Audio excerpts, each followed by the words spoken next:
Chosen one, are you dying in a life that's supposed to be living? Have you been praying for change while secretly terrified it might actually come? What if I told you that the restlessness eating at your chest isn't a spiritual problem, it's a spiritual solution? There's a kind of homesickness that has no return address. It's not about the house you live in or the city you've called home for 40 years. It's about a life that fits your soul like a glove, and right now, you're wearing mittens in July. You know that feeling, don't you? When you're sitting in your own living room, surrounded by everything you've worked for, everything you've built, and you feel like a stranger visiting someone else's dream. Here's the shocking truth nobody talks about. God doesn't always give you instructions first. Sometimes He gives you discomfort. That ache in your spirit. That's not depression. That's direction. That restlessness. That's not a midlife crisis. That's a divine interruption. Right now, as I'm speaking these words, something ancient in your bones is saying yes, because your spirit has been packing boxes your mind doesn't even know about. You've been getting ready to leave a season that served its purpose, but has overstayed its welcome. Could it be that your spirit is already standing in the next chapter while your body's still walking through the old one? Could it be that the discomfort you've been trying to pray away is actually God's GPS system recalibrating your entire existence? If this message found you while you were sitting alone, feeling like time is passing but nothing is changing, don't scroll away. This is the moment your soul's been waiting for. Right now, I want you to do something. Don't think about it. Don't analyze it. Just do it. Type these words or write them down. I'm ready to leave, Lord. Go ahead. Your breakthrough is waiting for your obedience. Before we go deeper, I want to thank every single one of you who has supported this message through super thanks. Your generosity means more than you know. You're not just donating, you're helping spread light to others who feel alone in their calling. Whether you give or not, I'm deeply grateful for your presence here, your support, your time, your attention. It all matters. And if this message resonates with your soul, go ahead and plant that seed of faith, because what I'm about to share will shake the foundation of everything you thought you knew about God's timing. You see, there's something God does right before He moves you that most people miss entirely. Why do you feel more tired after 8 hours of sleep than you used to feel after working 3 jobs? When did fine become your most honest answer? And why does saying it feel like swallowing glass? What if the emptiness you've been calling depression is actually God creating space for something your current life couldn't hold? Listen to me carefully, dear friend. You've been carrying a secret burden that you can't even name. It sits on your chest when you wake up at 3 a.m. It follows you to the kitchen when you pour that first cup of coffee. It whispers when you look in the mirror and see someone you recognize but don't quite remember. You've survived, yes, but you've stopped thriving. And somewhere deep in your bones, you know the difference. You don't laugh from your soul anymore. You don't wake up with purpose. You just wake up. The dreams that used to pull you out of bed now feel like old movies you can't quite recall. You used to fight for your family, for your future, for your faith. Now you just try to hold the pieces together with tired hands and weary prayers. But here's what nobody's told you: that ache in your spirit isn't depression. That's not confusion. That's not even age catching up with you. That's God packing you up spiritually before He moves you physically. You see, when the Israelites were about to leave Egypt, something happened 40 years before they took their first step toward the promised land. Exodus 2:23 says, "The Israelites groaned in their slavery and cried out." That groaning wasn't weakness. That groaning was the sound of a people who had outgrown their season. You've been groaning, haven't you? Not out loud. Not where anyone can hear. But your spirit has been groaning with groanings that cannot be uttered, just like Romans 8:26 describes. Your soul has been packing boxes that your mind doesn't understand yet. Think about this. When you know you're moving from a house, everything starts feeling different. The walls you once loved suddenly seem too close. The rooms that held your laughter now echo with emptiness. Even your favorite chair doesn't feel like home anymore. You start seeing that house as temporary, as something you're already leaving behind. That's exactly what's happening to your life right now. The routines that once brought you comfort now feel like prison walls. The conversations you used to enjoy now drain your energy like a broken faucet. The places you once called home now feel like waiting rooms where you're counting down the minutes until someone calls your name. You thought something was wrong with you. You thought you were becoming ungrateful, restless, maybe even faithless. But what if I told you that this discomfort is the most faithful thing that's ever happened to you? What if this ache is actually God's mercy? Because, beloved, He loves you too much to let you settle for a life that's 3 sizes too small for your spirit. He loves you too much to let you die in Egypt when Canaan is calling your name. David understood this. In Psalm 42:1 he cried, "As the deer pants for streams of water, so my soul pants for you, my God." That wasn't poetry. That was desperation. That was a man whose spirit had outgrown his current coordinates. And right now, your soul is panting, not for more of the same, not for better circumstances in the same season. Your soul is panting for the land flowing with milk and honey that God has already prepared for you.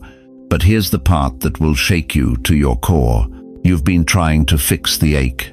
You've been praying for God to make you content where you are. You've been asking Him to help you love your Egypt more. But what if God has been refusing those prayers on purpose? What if He's been saying no to your requests for satisfaction because He's already said yes to your promotion? The very restlessness you've been fighting is the divine GPS system recalibrating your entire existence. Think about Sarah. At 90 years old, she felt a stirring in her womb that defied everything she knew about her body, her age, her season. That stirring wasn't comfortable. That stirring was impossible. But that stirring was God preparing her for Isaac. And right now, there's something stirring in you that doesn't make sense to your mind, but your spirit knows exactly what it is. You feel it when you look at old photographs and realize they feel like someone else's memories. You feel it when you walk through rooms that once felt warm but now feel empty, even when they're full of people. You feel it when you try to engage in conversations that used to matter, but now they just feel like noise. That's not you becoming antisocial. That's not you becoming bitter. That's you becoming selective. Because where you're going, you can't afford to carry the weight of what wasn't meant for your next season. God is doing something so precise, so personal, so perfectly timed that even your discomfort has purpose. He's not taking you through this ache to punish you. He's taking you through this ache to prepare you. Because what's waiting for you on the other side requires a version of you that can only be birthed through this holy dissatisfaction. So tell me, chosen Eliora, you ready to stop fighting the ache and start following it home? You know what's happening to you right now. You're living in the space between who you were and who you're becoming. And that space? It's not comfortable. It's not supposed to be. You're no longer hungry for what once fed you. The Sunday afternoon football games that used to bring you joy now feel like noise. The small talk at the grocery store that once filled your day now drains your soul. The places you used to love visiting now feel like museums of a life you've outgrown. That's not loss, that's alignment. Your energy is shifting. Where you once had patience for drama, now you have zero tolerance. Where you once said yes to every invitation, now you're selective about where you spend your precious time. Where you once tried to fit in, now you're comfortable standing apart. That's not loss, that's alignment. Your connections are changing. Friends who used to understand you now look at you like you're speaking a foreign language. Family gatherings that once felt warm now feel suffocating. Conversations that once flowed now feel forced and empty. That's not loss, That's alignment. Your clarity is sharpening. The fog that once clouded your purpose is lifting. The confusion about your next steps is dissolving. The questions that once tormented you are being answered by a voice deeper than logic. That's not loss, that's alignment. But here's what the enemy wants you to believe: that this uncomfortable transition means you're backsliding, that you're becoming difficult, that you're losing your mind. He wants you to think that at your age, you should be settling down, not stirring up. He wants you to believe that your best days are behind you. That's a lie straight from the pit of hell. Let me tell you about Joseph. His brothers threw him into a pit when he was 17 years old. They thought they were destroying his future, but God was preparing him for the palace. 30 years later, Joseph stood before Pharaoh as the second most powerful man in Egypt. The pit wasn't punishment, it was preparation. You feel like you're in a pit right now, don't you? Like everything familiar has been stripped away. Like the people closest to you don't understand what you're going through. Like you're stuck between your old life and something you can't even name yet.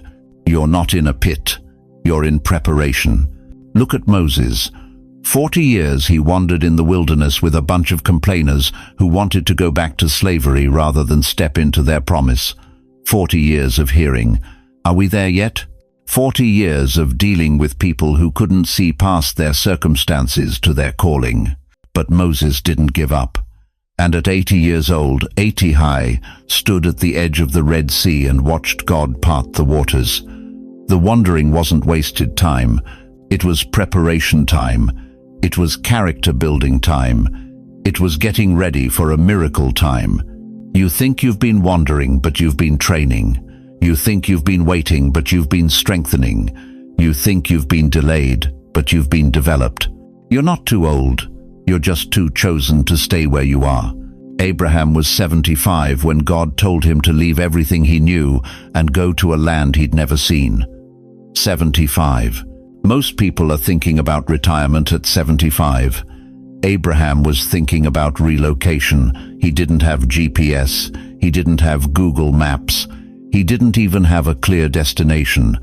He just had a promise and a call to move. And because he said yes to the uncomfortable, because he chose faith over familiarity, because he picked obedience over convenience, Abraham became the father of nations. Not the father of a nice little family, the father of nations. Your obedience in this season isn't just about you. It's about generations you'll never meet who will be blessed because you said yes when it didn't make sense. But I need you to understand something that's going to rock your world. You ready? You didn't miss your calling. You've outgrown your current container. The restlessness you feel isn't spiritual ADHD. It's spiritual GPS. The dissatisfaction isn't ingratitude. It's divine discontent. The ache in your chest isn't depression. It's direction. God is too loving to leave you where you've outgrown your effectiveness. He's too strategic to waste your gifts on an audience that can't appreciate them. He's too intentional to let you spend your remaining years playing small when he's called you to play big. The tension you're feeling between where you are and where you're going, that's the sound of heaven recalibrating your coordinates. That's the sound of destiny downloading new instructions. That's the sound of God saying, what got you here won't get you there. And here's what's about to happen that will blow your mind. The very thing that's making you uncomfortable right now is about to become the very thing that catapults you into your next level. The sleepless nights, God's giving you prayer time. The restless energy, God's giving you momentum. The relationship shifts, God's clearing space for the right connections. The job dissatisfaction, God's preparing your exit strategy. Every single thing that feels like it's falling apart is actually falling into place. But here's the question that will determine everything. Are you going to trust the tension, or are you going to fight it? Because what I'm about to reveal next will change everything you thought you knew about God's timing in your life. Let me tell you something that's going to change how you see your entire life. You didn't just happen to be born when you were born. You didn't just happen to survive what you survived. You didn't just happen to be sitting here right now, feeling this pull, this divine dissatisfaction that's been growing stronger every single day. You were marked before you took your first breath. Listen to what God told Jeremiah. Before I formed you in the womb, I knew you, not after you proved yourself, not after you got your act together, not after you became worthy. Before, while you were still a whisper in eternity, God was already writing your assignment on your soul. But here's what most people miss. There's a massive difference between being marked and being assigned. Being marked means God stamped his purpose on you from the beginning. Being assigned means he's ready to activate that purpose right now. And chosen one, if you're feeling this restlessness, this holy discomfort, this sense that everything familiar is becoming foreign, you're not just marked anymore, you're being assigned. You were chosen to break generational silence, the things your grandparents whispered about but never spoke, the dreams your parents buried but never forgot. The calling your family line has been carrying for decades, waiting for someone brave enough to pick it up and run with it. That someone is you. You were chosen to walk out of what others got stuck in. That job that drained your father's soul for 30 years. You're not staying there. That neighborhood where dreams go to die. You're not dying there. That pattern of settling for safe when your spirit screams for significant. You're breaking that cycle right now. You were chosen to go. Not just to endure, not just to survive, not just to make do with whatever life handed you. You were chosen to pack up everything that doesn't fit your calling and move toward everything that does. And here's how you know you're in the assignment phase. Your body started responding before your mind caught up. Have you been feeling this? Waking up at 3 a.m. with no alarm, heart racing, but not from fear, from anticipation. Crying for no reason, but the tears feel like relief, like something tight in your chest is finally loosening. Sudden loss of interest in your comfort zones. The restaurant you've eaten at for 20 years suddenly tastes like cardboard. The television shows you used to love feel like noise. The conversations that used to satisfy you now feel empty. If that's you, I need you to do something right now. Don't think about it. Type, "That's me, Lord." Say it out loud if you're alone. God moves where there is agreement. Your acknowledgement activates your assignment. You see, there's a spiritual hierarchy that most believers never understand. Chosen, then assigned, then activated, then moved. You've been chosen your whole life. That's why nothing felt quite right, why you always felt like you were living someone else's story, why even your victories felt hollow if they weren't connected to your true calling. But assignment? That's different. Assignment means God is done waiting for you to figure it out on your own. He's done watching you try to make peace with a life that's too small for your soul. He's stepping in, and when God steps in, everything changes. Here's what happens when you're being assigned. The comfortable becomes uncomfortable. The familiar becomes foreign. The people who used to understand you start looking at you like you're speaking a different language, and you are. You're speaking the language of your next level, and not everyone is invited to that conversation. Your physical body knows before your logical mind accepts it. That restlessness in your legs when you're sitting still, that's your body getting ready to move. That tightness in your chest when you think about staying where you are, that's your spirit rejecting what no longer serves your assignment. That sudden urge to clean out closets, delete old photos, unfollow people who drain your energy, that's divine preparation. God is making room for what's coming. But here's where it gets intense. Once you're assigned, you can't go back to unconscious living. You can't pretend you don't feel the pull. You can't keep saying maybe someday when God is saying right now. The mark you've carried your whole life is becoming a GPS system, and it's directing you away from everything that's been holding you back. This is why some of you have been losing sleep. This is why some of you have been losing appetite for things that used to satisfy you. This is why some of you have been losing interest in conversations that don't connect to your purpose. You're not having a breakdown, you're having a breakthrough. You're not falling apart, you're falling into place. And here's the part that's going to shake you. God doesn't just assign you to leave, He assigns you to arrive. Somewhere, right now, there's a place, a position, a purpose, a group of people who have been waiting for exactly what you carry. They don't even know they're waiting for you, but their breakthrough is connected to your obedience.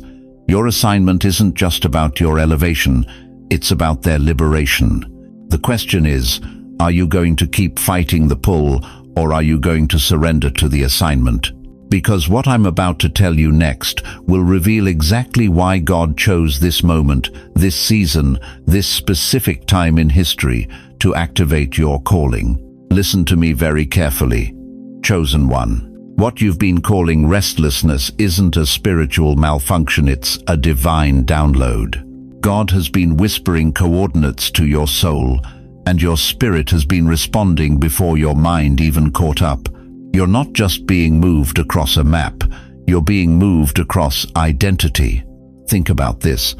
When Abraham left Ur, he didn't just change his address, changed his entire bloodline.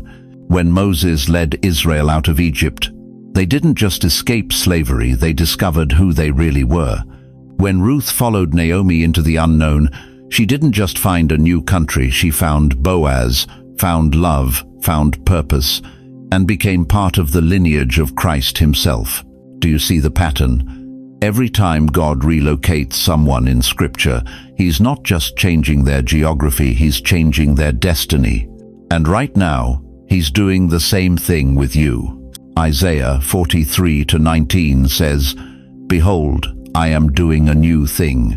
Now it springs forth. Do you not perceive it? I will make a way in the wilderness and rivers in the desert." Here's what that really means. God doesn't renovate your current situation. He creates something entirely new. He doesn't patch up your old life. He births a completely different one. But here's where it gets uncomfortable. Before Ruth could receive her inheritance, she had to say goodbye to everything familiar. Before Abraham could become the father of nations, he had to leave his father's house. Before Moses could deliver Israel, he had to walk away from the palace. What if the reason you can't get comfortable where you are is because you're not supposed to be there much longer? I'm going to tell you something that might shock you. That depression you've been battling, that anxiety about the future, that feeling like you're slowly suffocating in a life that used to fit, that's not mental illness, that's spiritual claustrophobia. Your soul has outgrown its current container. You've been trying to fix feelings that were never meant to be fixed. You've been trying to heal homesickness with home improvement. You've been trying to cure a divine relocation signal with more commitment to the wrong coordinates. God is not asking you to settle down. He's asking you to get your house in order, because this time you're about to leave. And it's not your doing, it's His. Let me paint you a picture. Right now, as I'm speaking these words, there are angels packing spiritual boxes you can't see. There are doors being unlocked in places you haven't even imagined yet. There are people you haven't met who are already praying for someone just like you to show up in their world. The divine relocation has begun, and it started the moment you began feeling like a stranger in your own story. But here's the part that will either terrify you or liberate you. God doesn't always give you a forwarding address before He starts the moving process. Sometimes, He just starts removing your roots from soil that can no longer sustain your growth. Think about the Israelites. They complained in the wilderness because they missed the predictability of Egypt. They missed the familiar taste of their oppression. They actually wanted to go back to slavery because at least it was recognizable. Are you doing the same thing? Are you trying to convince yourself to love a life that's slowly killing your spirit, because at least you know how to navigate it? Listen, dear one, When Jesus called his disciples, he didn't say, "When you're ready, when it's convenient, when you've got everything figured out, then come follow me." He said, "Come now, leave your nets, leave your tax booth, leave your old life where it is." And they did. Immediately. You know why? Because deep in their spirits, they recognized the voice of the one who had been calling them home their entire lives. They recognized the sound of their true identity being spoken into existence. That recognition is happening in you right now. That's why you can't sleep some nights. That's why familiar conversations feel hollow. That's why you keep looking out windows, sensing something your eyes can't see yet. Your spirit is already standing in your next chapter. Your body just hasn't caught up yet. Close your eyes for a moment. I want you to imagine something. Imagine walking away from the life that no longer reflects who you've become. Not with anger, not with bitterness, but with the quiet dignity of someone who finally understands their worth. Imagine releasing the relationships that drain your energy, the routines that numb your purpose, the environments that make you shrink. Imagine saying goodbye to the version of yourself that tolerated less because you didn't know more was available. Now imagine turning around and walking towards something so aligned with your true nature that you wonder how you ever survived without it. Can you feel that? That rush of recognition? That's not fantasy, that's prophecy. Say it with me. I release the life that no longer reflects who I've become. But here's the question that will determine everything. Are you going to trust God's timing, or are you going to keep trying to make an expired season work because you're afraid of the unknown? Because what I'm about to tell you next will either be the key that unlocks your future or the truth you're not quite ready to hear yet. But here's where most people get it wrong. They think waiting means sitting still. They think God's silence means do nothing. That's the biggest lie the enemy ever sold you. Waiting isn't inactivity, it's preparation in disguise. And right now, while you're feeling that holy restlessness, God is doing 3 very specific things behind the scenes that you need to understand. First, He's disconnecting your energy from the old space. You know that feeling when you walk into your own kitchen and it feels foreign? When conversations with people you've known for decades suddenly feel shallow. That's not you losing your mind, that's God severing soul ties that were never meant to go where you're headed. The Bible says in Isaiah 43:19, "Behold, I am doing a new thing. Now it springs forth. Do you not perceive it?" But here's what they don't tell you before God can plant new seeds. He has to kill the old roots. And that process feels like dying while you're still breathing. Second, He's revealing who can't go with you. This one hurts, doesn't it? People you thought would celebrate your breakthrough start feeling threatened by your growth. Friends who used to call every day suddenly go quiet. Family members who once encouraged you now question every decision you make. Listen carefully. When God promotes you, He doesn't just change your address, He changes your access. Not everyone who walked with you in the wilderness can handle you in the promised land. And that's not cruelty, that's protection. David writes in Psalm 1:1, "Blessed is the man who walks not in the counsel of the wicked." Sometimes the wicked aren't evil people, they're good people in the wrong season of your life. Third, He's downloading vision before He provides the vessel. Right now, you're seeing things in your spirit that don't match your reality. Dreams that seem too big. Ideas that feel impossible.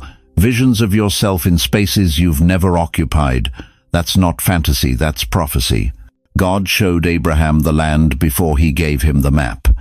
He showed Moses the promised land before He parted the Red Sea. And He's showing you your future because He's about to make it your present.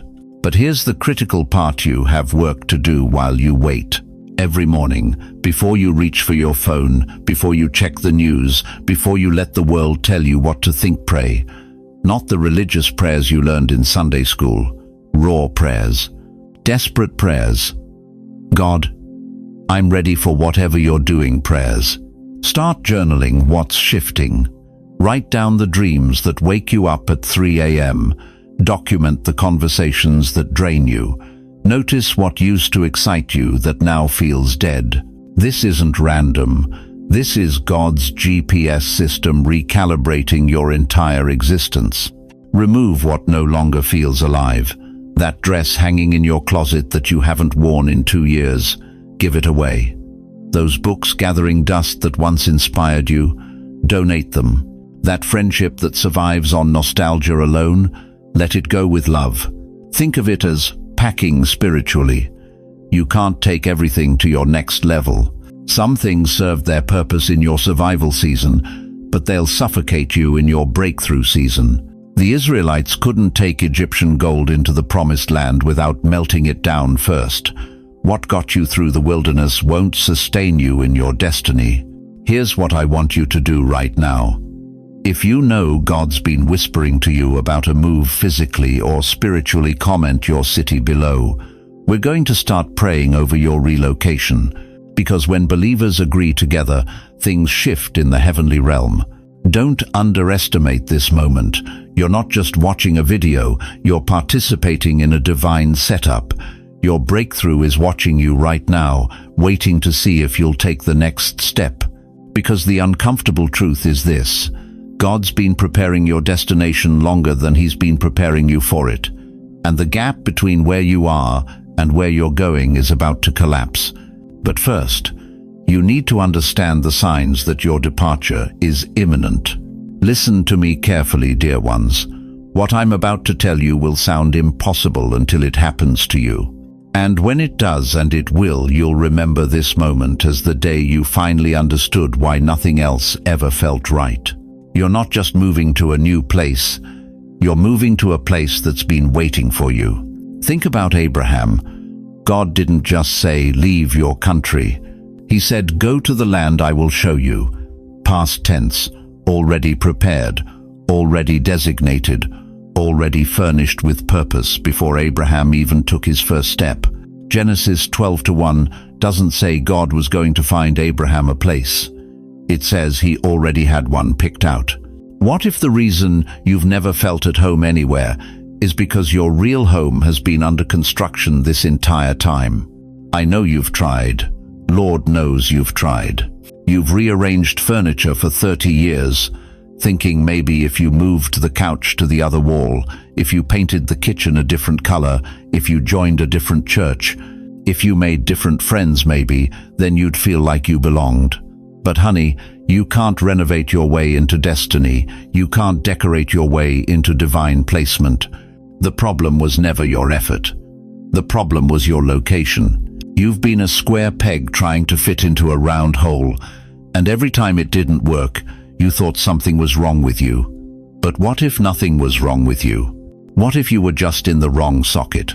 Jesus said it in John 14:2. In my Father's house are many rooms. I go to prepare a place for you.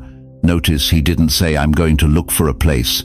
He said prepare, as in customize, as in design specifically for you, as in build with your exact measurements, your exact frequency, your exact calling in mind. Your next home isn't just a house, it's a headquarters. And here's what's going to shock you when you finally arrive. You will walk into rooms that remember your name, even though you've never been there. The walls will whisper back the prayers you prayed in secret. The light will fall on your face like it's been practicing for years, waiting for you to finally sit in that chair, at that table, in that spot where God always intended you to be. You'll sit at tables where your silence will carry more weight than others' speeches, where your presence won't need explanation or defense or apology, where the conversation will rise to meet your wisdom instead of you having to lower yourself to meet their limitations. But here's the part that will break you open in the most beautiful way. You will walk into a house that feels like it was built for your voice, not the voice you've been using to survive, but the voice you've been hiding to fit in. The voice that carries authority you've never been allowed to use. The voice that sounds like home because it finally has a home to sound in. When Nehemiah saw the broken walls of Jerusalem, he didn't just see destruction, he saw purpose. He saw a place that recognized his calling before he even understood it himself. Nehemiah 2:17-18 tells us that when he spoke about rebuilding, the people said, "Let us rise up and build." Not because they understood the vision, but because they recognized the voice of someone who belonged there. The ache you've been carrying wasn't emptiness, it was God clearing space for what fits. Every time you felt out of place, God was measuring. Every time you felt misunderstood, He was calibrating. Every time you felt like you were too much or not enough, He was adjusting the blueprints of where you're going to accommodate exactly who you are. You thought that restless feeling in your chest was dissatisfaction, but it was anticipation. Your spirit has been homesick for a place it's never been, because that place has been calling your name across time and space, getting ready, getting prepared, getting furnished with everything you'll need to finally feel like you're where you're supposed to be. You're not leaving because you're lost. You're leaving because you've been found. Found by a God who doesn't just relocate bodies, He relocates destinies. Found by a Father who doesn't just change your address, He changes your assignment. Found by a King who doesn't just give you a new house, He gives you a new kingdom to rule from. When Moses led Israel out of Egypt, they weren't just escaping slavery. They were heading toward a land flowing with milk and honey, a land that would recognize their footsteps, a land that would respond to their prayers, a land that would multiply their offerings and magnify their worship. Your promised land isn't just coming, it's been waiting. And when you finally cross over, when you finally arrive, when you finally walk through that door, whether it's literal or spiritual or both, you won't just enter a new space. You'll enter a new version of yourself, the version that was designed for this place, the version that this place was designed for. The furniture will fit your habits, the rhythm will match your heartbeat, the community will speak your language, the opportunities will align with your gifts, the challenges will match your strength, the purpose will meet your passion. Because God doesn't just prepare you for your destination, He prepares your destination for you. So when that door opens, and it will open, don't just walk through it, dance through it, stride through it. Enter like the royalty you are, moving into the palace that's been waiting for the rightful heir to finally come home. Are you ready to stop being a visitor in your own life and start being the king or queen of your own castle? You left, but now you're standing in between. This is the part of the story no one talks about, the hallway between the old door and the new one, where God is silent, but heaven is not still. Dear friend, if you're watching this because something inside you has already shifted, if you've already walked away from what was slowly killing your spirit, then you know this feeling. You know what it's like to be suspended between what was and what's coming. You know what it's like to feel both liberated and terrified at the exact same time. You're not lost, you're arriving. Let me say that again, because your soul needs to hear it. You're not lost, you're arriving. One more time, until it settles in your bones. You're not lost, you're arriving. Right now, I want you to do something. Type in the comments, "I'm still standing." Because that's exactly what you're doing. You're still standing. After everything that tried to break you, after everything you had to leave behind, after every voice that told you to stay small, stay quiet, stay put, you're still standing. But let me tell you what nobody prepared you for. Nobody told you about the wilderness between Egypt and the promised land. Nobody warned you about the 40 days and 40 nights of silence after you said yes to God's calling. Nobody explained that sometimes the most painful part isn't the leaving, it's the arriving. Because here's what happens when you finally obey God's voice to move. The enemy gets quiet. Think about that. When Pharaoh was chasing the Israelites, there was noise, there was chaos, there was obvious opposition. But when they got to the Red Sea, when they were trapped between the water and their past, what happened? Silence. Terrifying, overwhelming silence. Are you in that silence right now? Are you standing at your Red Sea, wondering if you heard God correctly? Are you starting to doubt whether you made the right choice by leaving what everyone else thought was good enough for you? Listen to me carefully. Moses stood at that same water for 3 whole days. 3 days of silence. 3 days of doubt. 3 days of his own people questioning his leadership, questioning his hearing, questioning whether God had actually spoken at all. But here's what the Bible doesn't emphasize enough. God wasn't silent because he abandoned them. God was silent because he was preparing something impossible. And Moses said unto the people, "Fear ye not, stand still, and see the salvation of the Lord." Exodus 14:13. Stand still, not run back, not panic, not apologize for leaving. Stand still. You see, there's something happening in this in-between space that your natural mind can't process. Your spirit left Egypt, but your emotions are still catching up.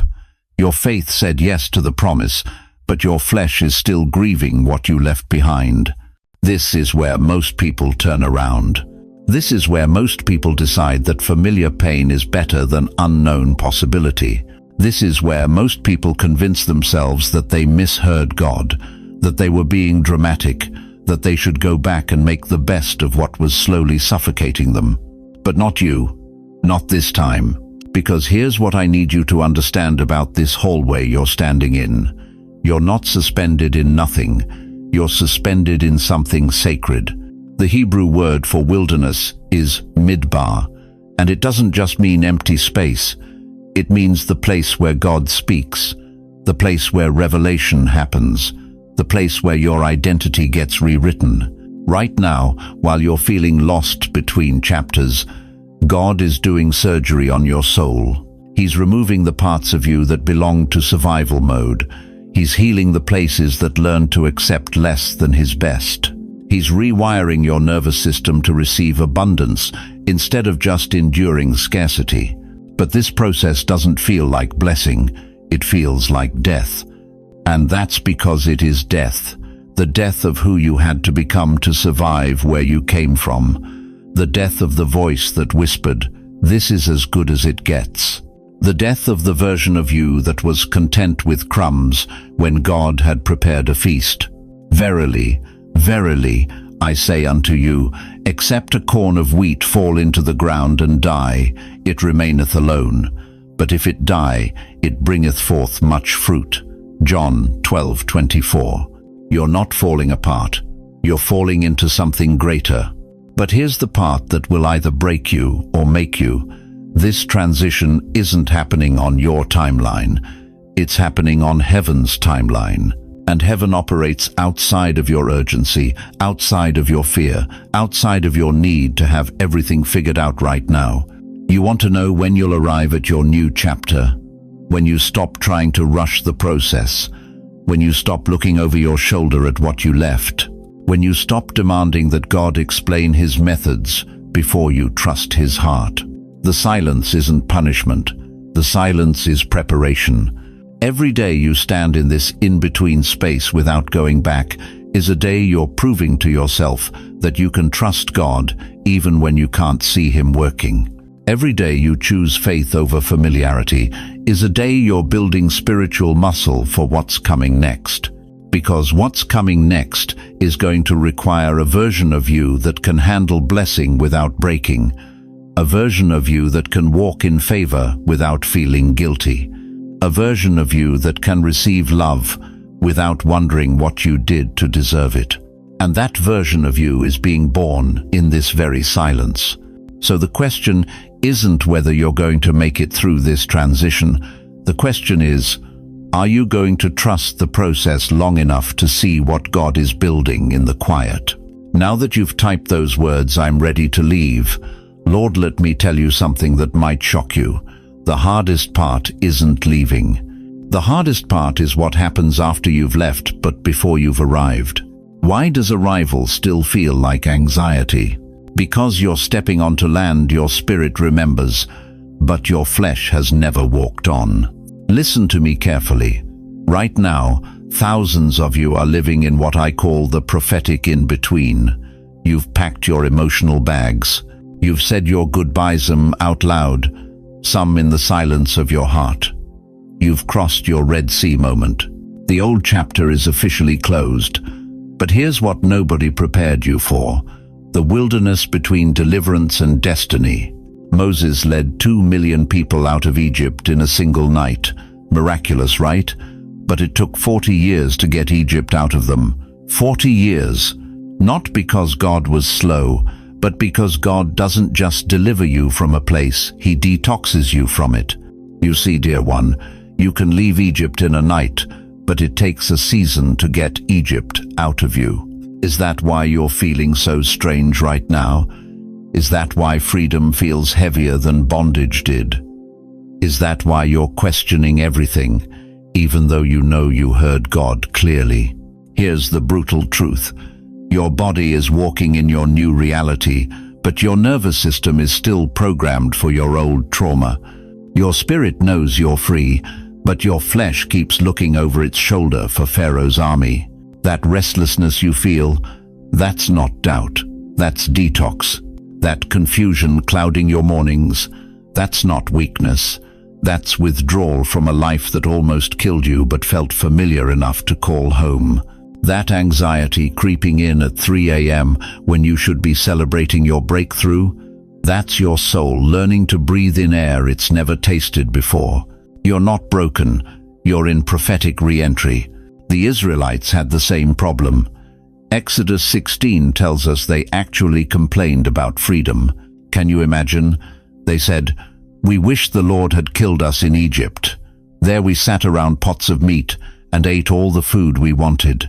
They missed their slavery because their slavery was predictable. Freedom is terrifying when you've never lived it before. Right now, you're standing in your own wilderness, and it doesn't look like the promised land you prayed for. It looks like nothing. Empty space, unfamiliar territory. No roadmap, no GPS, just manna for today and a cloud you're supposed to follow. But here's what I need you to understand. This wilderness isn't punishment for leaving, it's preparation for arriving. God could have taken the Israelites straight to Canaan in 11 days. 11 days. But Exodus 13:17 says, God did not lead them on the road through the Philistine country, though that was shorter. For God said, if they face war, they might change their minds and return to Egypt. God took them the long way, because the short way would have sent them running back to their bondage the moment things got difficult. That's why it still hurts. That's why it still feels unfamiliar.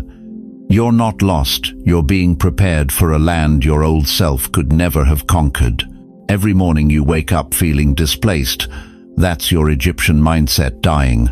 Every night you go to bed feeling uncertain. That's your wilderness courage being born. Every time you want to turn around and go back to what was familiar, that's God asking you, do you trust me enough to keep walking on ground you've never walked before? Because here's the thing about the wilderness. It's not empty, it's full. Full of lessons your promised land will require, full of character your destiny demands, full of faith your future won't function without. The Israelites learned to depend on daily bread in the wilderness. They learned to follow divine direction instead of human logic. They learned that God's presence was more reliable than human provision. What is your wilderness teaching you right now? Is it teaching you that God's voice is clearer when human voices get quiet? Is it teaching you that His provision shows up exactly when you need it, not when you plan for it? Is it teaching you that your identity isn't tied to your location, your title, or your bank account? It's tied to whose you are. I'm telling you, everything you're feeling right now, the displacement, the uncertainty, the what have I done moments, all of it is normal. All of it is necessary. All of it is holy. You're not having a breakdown. You're having a breakthrough that requires breaking through. In Numbers 10:33, the Bible says, "They set out from the mountain of the Lord and traveled for 3 days. The ark of the covenant of the Lord went before them during those 3 days to find them a place to rest." Did you catch that? The ark went before them to find them a place to rest. God's presence was scouting ahead, preparing a place for them to land safely. Right now, while you're walking through your wilderness wondering if you've lost your mind, God's presence is going ahead of you, preparing your next place of rest, your next chapter, your next level, your next assignment. Say it under your breath right now. Lord, I don't recognize this land, but I'll walk it anyway. The discomfort you're feeling isn't evidence that you made a mistake. It's evidence that you're transforming, and transformation never feels like what you think it's going to feel like. But here's what's about to happen next. You are about to arrive at a life that matches your inner truth. I know you've heard promises before. I know you've been disappointed by doors that seemed open but slammed shut when you reached for the handle. But what I'm about to tell you isn't based on hope, it's based on prophecy. And prophecy doesn't lie. There is a place where your name is already written in the walls. You see, the enemy has convinced you that departure is about running away, that moving on means giving up, that leaving means you failed where you were. But that's the devil's mathematics, and God doesn't operate in deficit. He operates in destination. Every step you've taken away from what no longer serves you has been a step toward what's been waiting for you. Every relationship that ended wasn't a loss, it was making room. Every door that closed wasn't rejection, it was redirection. Every night you cried yourself to sleep asking, "What's wrong with me?" God was whispering, "Nothing. You just don't belong there." Listen to me carefully. In John 14:2, Jesus said, "In my Father's house are many rooms." Many rooms. Not one room where everybody fights for space. Not one room where you have to shrink to fit. Many rooms. And there's one with your name on it. There's one where your voice doesn't sound too loud. There's one where your dreams don't seem too big. There's one where your wounds don't disqualify you, they qualify you. There is a place where your name is already written in the walls. You're going to walk into a church you've never been in and feel like you've always sat in that pew. The pastor will say something that hits your soul so precisely, you'll look around wondering if someone told him your story. The worship will move through your bones like it was written in your DNA. And for the first time in decades, you won't have to explain yourself to God. You'll just be. You'll meet someone who speaks your soul's language without translation. They'll finish your sentences not because they're interrupting, but because they understand the frequency you've been broadcasting on. The loneliness that's been your companion for years, it'll pack its bags the moment this person says hello. Your calling won't just be seen, it'll be confirmed by strangers. People you've never met will walk up to you and say, "I don't know why, but I'm supposed to tell you this." And what they say will be exactly what you needed to hear. Because when you're in the right place, God uses everyone around you as his mouthpiece. But here's what's going to shock you the most. The thing that made you different in the wrong place, that's exactly what makes you perfect in the right place. That sensitivity they called weakness, that's your superpower where you're going. That intensity they couldn't handle, that's the fuel for your assignment. That depth they found overwhelming, that's the very thing that will touch hearts and change lives. In Romans 8:28, Paul declares, "And we know that in all things God works for the good of those who love him, who have been called according to his purpose." Called according to his purpose. Not called to fit into someone else's plan. Called according to his purpose for you. Do you understand what this means? Every tear you've cried has been watering the ground where you're about to bloom. Every rejection you've faced has been preparing you for divine acceptance. Every time you felt out of place, you were being shaped for your perfect place. There is a place where your name is already written in the walls. The difference between where you've been and where you're going isn't just geographic, it's genetic, it's spiritual DNA. Where you've been, you had to work to be understood. Where you're going, you'll be fluently spoken. Where you've been, you had to justify your existence. Where you're going, you'll be celebrated for your essence. And here's the moment that's going to break you open in the most beautiful way. You didn't leave to escape, you left to arrive. And now, heaven is saying, welcome home. Not welcome to a house, welcome home. To the place where your gifts aren't just needed, they're essential. To the people who don't just tolerate your truth, they hunger for it. To the assignment that doesn't just use your talents, it requires your trauma, your testimony, your transformation. This isn't about finding your place in the world. This is about the world finding its place around you. Because when God relocates you, He doesn't just change your address, He changes your atmosphere. He doesn't just give you new surroundings, He gives you new support. He doesn't just open new doors, He builds new rooms. You're not going somewhere to start over. You're going somewhere to start altogether different, altogether purposeful, altogether aligned with the person God whispered your name to be before you took your first breath. If this is hitting your soul, stop scrolling, lift your hands, and say, I receive it. Because what's happening right now isn't coincidence, it's confirmation. And the place that's been waiting for you, it's about to stop waiting. Your arrival isn't coming. Your arrival is here. And everything you thought you lost in the leaving, you're about to discover it was just being relocated to where you could actually use it. The question isn't whether you're ready for this transition. The question is whether this transition has been waiting long enough for you to be ready for it. My dear friend, as we come to the end of this sacred journey together, I want you to remember 3 eternal truths that will anchor your soul in the days ahead. First, that restlessness in your spirit isn't rebellion, it's revelation. God is speaking to you through your discomfort, calling you higher, calling you home. Second, divine relocation isn't about running from something, it's about running toward the life that's been waiting for you all along. And third, there is a place where your name is already written in the walls, where your gifts aren't just welcomed but desperately needed. You are not alone in this transition. I know it feels lonely when you're the only one who can hear the call. I know it's isolating when others can't understand why you're leaving good for great, familiar for faithful, comfortable for called. But listen to me. God hasn't brought you this far to abandon you now. He's been orchestrating every detail of your departure, and He'll be orchestrating every detail of your arrival. You're part of a community of chosen ones who understand the sacred ache of outgrowing where you are.